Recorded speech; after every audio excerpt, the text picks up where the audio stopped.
Shoo! That was way too close. Shoo! What's up, guys? So I haven't made a video like this in a while from me and you talking about a video game, and which is the case. It's GE3, one of my personal favorite games.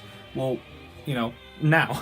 In this video, I'm gonna talk about the demo. What are my thoughts on it? What I think about the game. We're gonna go over the new mechanics, the new stuff that are in GE3. So if you like that, stick around. Without further ado, let's rock.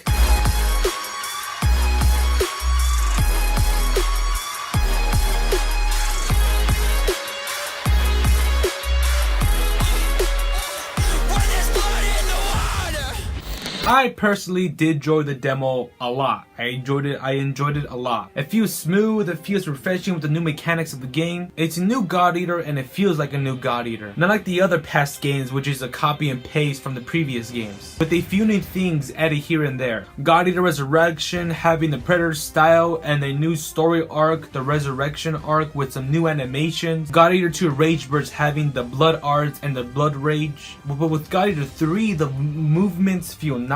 The animation environment looks amazing comparing it to the other games. The new weapons and new mechanics. It's a new God Eater game basically. It's the same premise like the previous games. Your character wields a big ass weapon fighting against big ass monsters, and it's a whole lot of fun. Fenrir, an organization made to fight origamis, has fallen due to the new outbreak called the Ashlands or the Ash region. And new origami have appeared known as the Ash Origami. Now the Ashlands are expanding all over the land, and regular God Eaters are not able to move around or live under the Ashlands in the Ash area. And it's going to be the sole reason for humanity's extinction.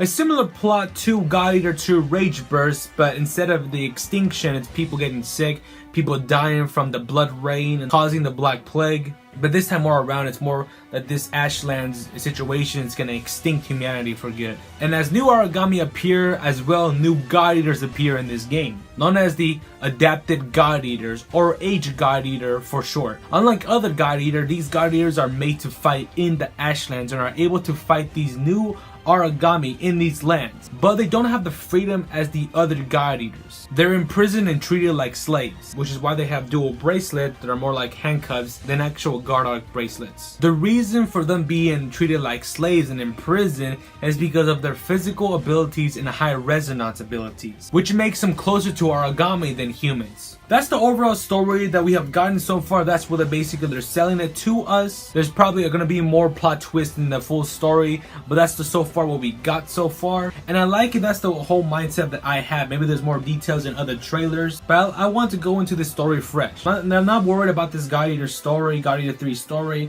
The previous game story have been amazing with the characters, the story. I overall like the story of both of the games. And I really can't wait to see what this God Eater 3 story, what it has in store for us next.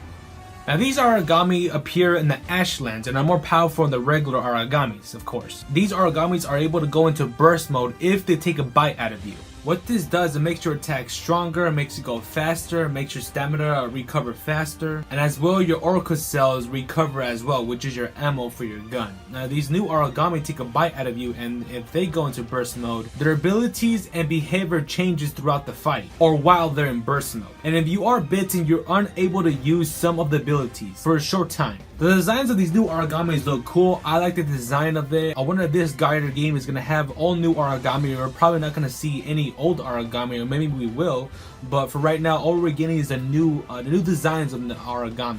We probably will get the same origami just with a different design. That's probably what might happen. But overall, these origamis look pretty cool and look pretty badass. Now the accelerator trigger, what this does is strengthens the player for a short period of time, and you're able to activate this many times throughout the fight to have an advantage. But to activate this, you'll have to meet some certain requirements to activate this. Now, I myself have not activated this ability personally, but the way to activate this, the requirements you need to perform a perfect just guard, and that increases your close range attacks. Now I'm not sure if there are other requirements or other methods to activate this. I myself have not tried it. I don't think I have, but that's one way to activate it. I did not myself get to try to activate this. I did not know. I'm sorry, I did not read Japanese. Engage is another new system where you and your teammates, if you guys stay close and fight together, you share bonus effects throughout the fight. To activate this, you have to stay close to your teammates and fight the origami, and your gauge will start increasing little by little the more you fight the origami together. Each character will have a different bonus, so it's really important to choose which character you like to engage this effect with, because each character will have a different effect, it says. I activated this many times, but I didn't quite pay attention on what the different bonuses will be. But one of the different bonuses is that you share the accelerated trigger with the person you activate engage with. Lots of new mechanics this time around. Hey, different clothes, same video. Nothing got corrupted. I don't know what you're talking about.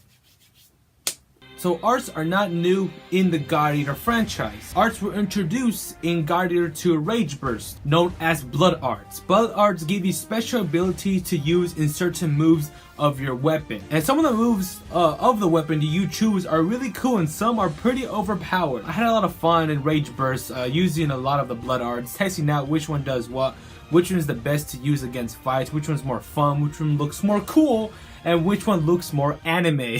But the downside of this is that you can only use one blood art per weapon, so you're gonna carry out only one blood art, which sucked. I really wish you could have multiple, but even thinking about it, it'd be pretty overpowered. But now in this one, in God Eater 3, you have what is known as burst arts. Now burst arts are exactly like blood arts, except instead of using them in your normal form, you can only use them when you're in burst mode. This time you have 3 burst arts: your normal attacks, your step and attack, your jump and attack. Those are your 3 burst arts you have. But right now we can only equip 3, and I'm pretty sure when the full game comes out, we'll have a shitloads of new I'm gonna say blood arts. I keep saying blood arts. New burst arts to use and mess around with. Of course, since this is the demo, we have limited options, but even with the limited arts, it was still pretty fun to use and mess around with. Now, this is one thing I'm so glad what God Eater did. I'm so glad they did this. For the last 2 past games, we had the exact same weapons from the previous games. Your short sword,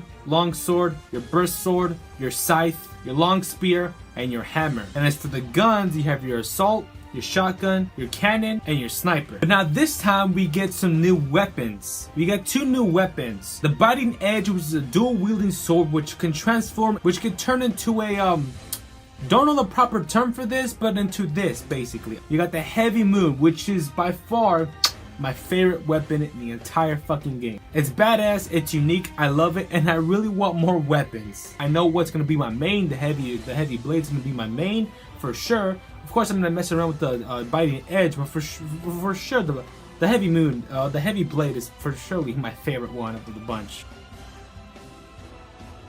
So that pretty much sums up my thoughts on what I thought on God Eater and my impressions on it, and more details on the story, the weapons, me covering everything. I couldn't not make the things I wanted in God Eater 3. I couldn't make that video because it's now about to be in its release date. It's kind of late, and it's kind of late for me to make that video. So I thought instead of that, I gave you my thoughts, my impressions on what I think of the entire demo, and for me, I fucking love it. I love it. Really can't wait to get my hands on God Eater 3, which is coming out December in Japan. Fuck! But we're getting it early 2019, February